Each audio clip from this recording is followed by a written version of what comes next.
بسم اللہ الرحمن الرحیم۔ شروع اللہ کے نام سے جو بڑا مہربان نہایت رحم والا ہے۔ لقد انزلنا الیکم کتابا فیہ ذکرکم افلا تعقلون۔ اعوذ باللہ من الشیطان الرجیم، بسم اللہ الرحمن الرحیم۔ الحمد للہ رب العالمین والصلاۃ والسلام علی رسول الانبیاء وخاتم المرسلین سیدنا و مولانا محمد وعلی آلہ وصحبہ اجمعین، اما بعد۔ اعوذ باللہ من الشیطان الرجیم، بسم اللہ الرحمن الرحیم۔ ما كتب القرآن بما رأى۔ دوستان محترم، پچھلے جمعہ مبارک میں ہم نے مراد نبی اور دائرہ الہی پر خطاب کیا تھا۔ آج بھی کیونکہ وہ کتاب ادھورا رہ گیا، آج بھی انشاءاللہ تعالیٰ اس کا اگلا حصہ بیان کریں گے۔ تو بات یہاں تک پہنچی تھی، حضرت موسیٰ علیہ السلام کو اللہ تبارک و تعالیٰ نے یہ فرمایا، اے موسیٰ، ہم پہاڑ پر اپنا جلوہ گراتے ہیں، اگر پہاڑ قائم رہا تو پھر آپ میرا جلوہ دیکھ سکتے ہیں، میرا حسن دیکھ سکتے ہیں، اور اگر پہاڑ قائم نہ رہا تو پھر آپ میرا جلوہ نہیں دیکھ سکتے۔ اللہ رب العزت نے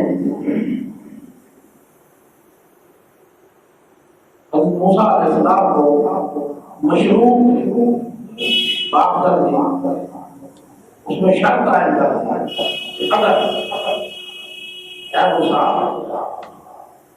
پہاڑ قائم رہا تو ہم آپ کو اپنا جلوہ دکھائیں گے۔ اللہ تبارک و تعالیٰ نے جب اپنا جلوہ حسن پہاڑ پر گرایا تو پہاڑ جب اٹھا ریزہ ریزہ ہو گیا۔ کیا ہوا؟ ریزہ ریزہ ہو گیا، وہ قائم نہ رہا۔ جب پہاڑ سے انعکاسی شعاع حضور موسیٰ علیہ السلام پر پڑی، آپ نے انعکاسی ظہور کا اثر لیا تو موسیٰ علیہ السلام بے ہوش ہو گئے۔ قرآن مجید نے یہ فرمایا تھا کہ اگر یہ قائم رہا، یا پہاڑ اگر پہاڑ قائم رہا تو اے موسیٰ کو مجھے دیکھ لو۔ اب پہاڑ جلوہ حسن کو برداشت نہ کر سکا تو اللہ تبارک و تعالیٰ نے کہا کہ اے موسیٰ کو مجھے نہیں لے سکتے۔ اللہ تعالیٰ نے فرمایا آنکھوں نے جو کچھ دیکھا، دل نے اس کی تصدیق کی تو پتہ چلا، رب العزت نے فرمایا لا تدرکہ الابصار، آنکھیں نہیں دیکھ سکتی، بے شک آنکھیں نہیں دیکھ سکتی باوجود اس کے کہ قرآن نے فرمایا، مگر ایک طرف اللہ تعالیٰ نے فرما دیا قرآن تم نہیں دیکھ سکتے، لیکن ایک طرف دکھائے جانے کا اہتمام ضرور کیا اللہ تعالیٰ نے۔ مشروط بات کر کے موسیٰ علیہ السلام کو طور کو مظہر بنانے کی بات کر دی، لہذا مظہریت کی سبیل پر حضرت موسیٰ علیہ السلام کو دیدار کرانے کی ایک تدبیر تھی۔ اللہ رب العزت نے آگے چل کر فرمایا ثم دنا فتدلى فكان قاب قوسين او ادنى، پھر دونوں ایک دوسرے کے قریب ہو گئے، اتنے ہوئے جب اللہ تعالیٰ نے اپنے محبوب صلی اللہ علیہ وسلم کو مقام قاب قوسین کے بعد مقام اور ادنا پر فائز کیا تو اس مقام پر اللہ رب العزت نے حضور صلی اللہ علیہ وسلم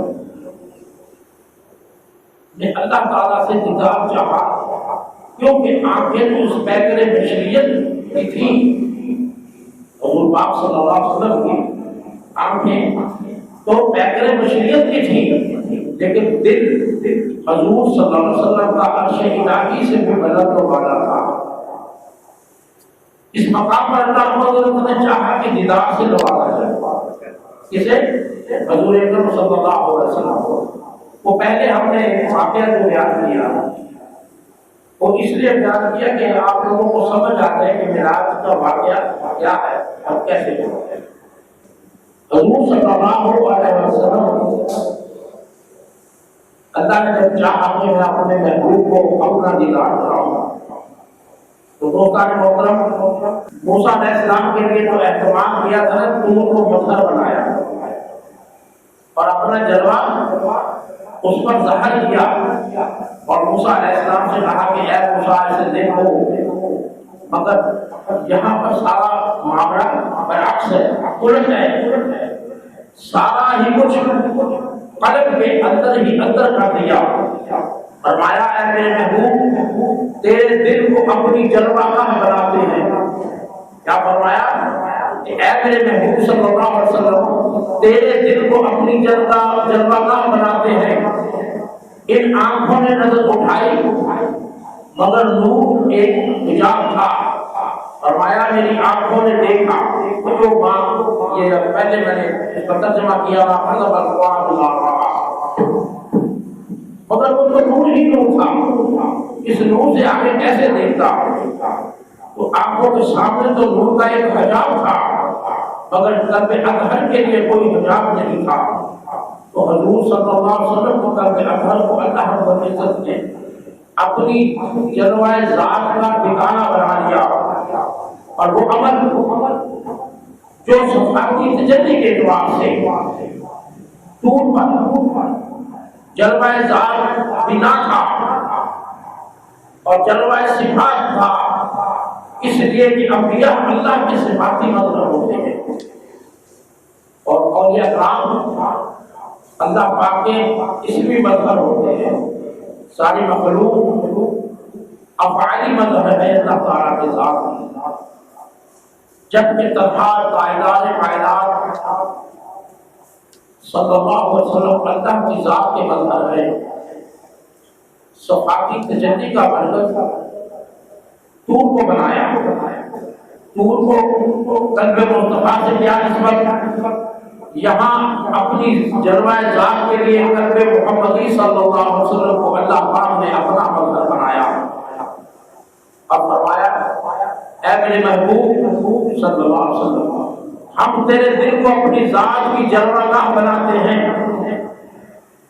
اپنی ذات کا جلوہ تیرے قلب اطہر پر اتارتے ہیں اور یوں اتارتے ہیں کہ تیرا دل میرے جلوہ کے مظہر ہونے کے لیے مقام سے لامقام تک پہنچ جائے.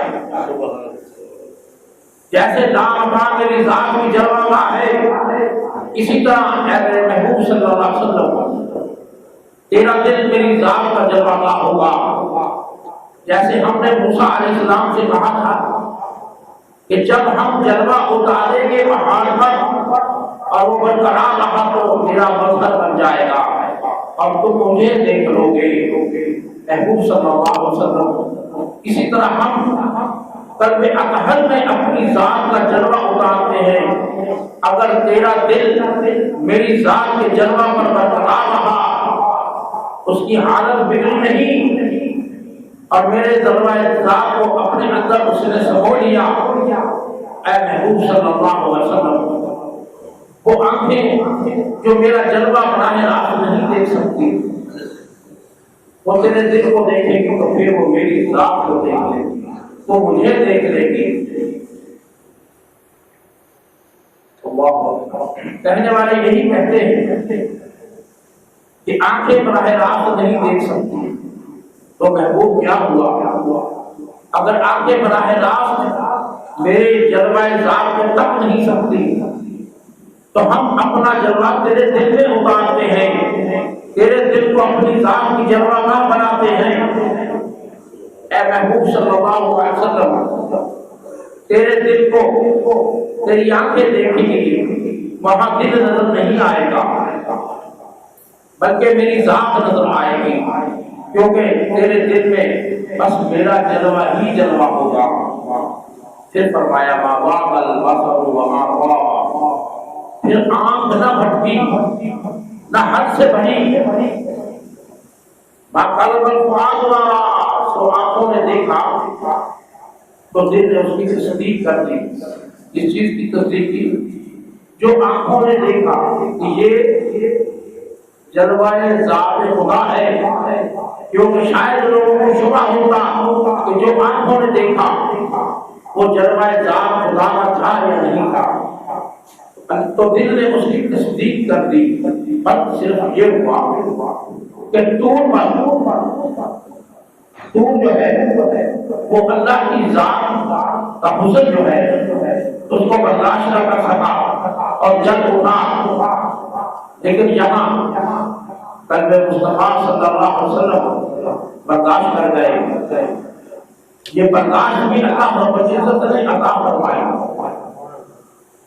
دل اور آنکھیں دونوں رب العزت کے دیدار سے منتفیض ہو گئی. دل تو خود ہی مظہر بن گیا، مگر آنکھیں دیر تک سیر ہو کر دیکھ سکتی رہی. خدا جانے کتنی دیر تک لگتی رہی. تو دوستان محترم، موسیٰ علیہ السلام کی تشریح باقی تھی. ان کی تشریح کیونکہ انہوں نے کہا سوف ترانی، کیونکہ پہاڑ کو ریزہ ریزہ ہو گیا اور شعاع کے انعکاس کا اثر جب ان پر پڑا تو بے ہوش ہو گئے اور برداشت نہ کر سکے. انہوں نے کہا کاش طور برقرار رہتا اور میں جلوہ حسن الہی کا مظہر بن جاتا اور میں دیکھتا رہتا.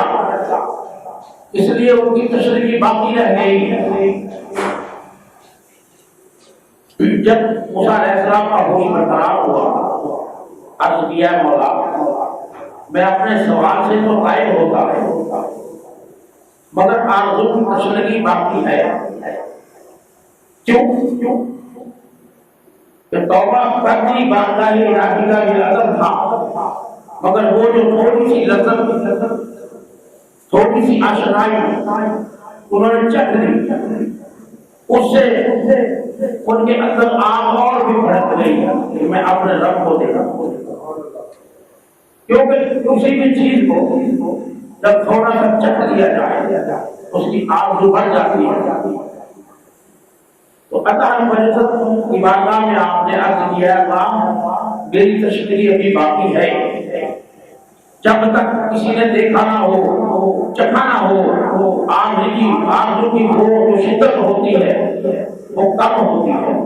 جب کوئی چکھ لے اور تھوڑا سا دیکھ لے اور وہ اس حال کو پہنچ جاتا ہے کہ جب تک وہ سیراب نہ ہو جائے، جب تک وہ دیکھ نہ لے، جب تک وہ چکھ نہ لے، وہ اسی عالم میں رہتا ہے کہ کاش مجھے دیدار ہو جائے، میں تھوڑا سا دیکھ لوں.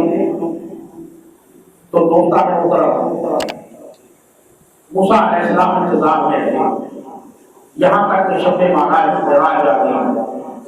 حضور صلی اللہ علیہ وسلم پر تشریف لے گئے.